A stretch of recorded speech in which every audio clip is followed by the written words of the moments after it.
اللهم لك الحمد لك الشكر اللهم لك الحمد لك الشكر। একটু পরেই মাগরিবের আজান দিবে। আলহামদুলিল্লাহ নামাজের জন্য খানা খাবার দিকে যাইতেছি।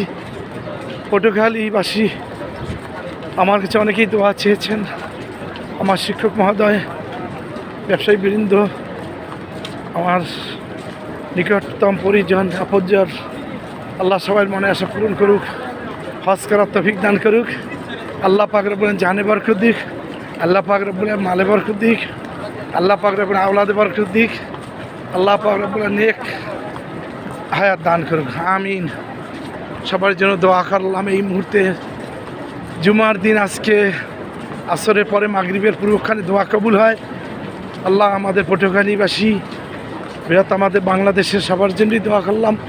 গোটা বিশ্বের মুসলমানদের জন্য দোয়া করে আল্লাহ এবছর 2025 সালে হজ করলাম, মাবরুর হজ কবুল হিসাবে কবুল করেন, আমিন।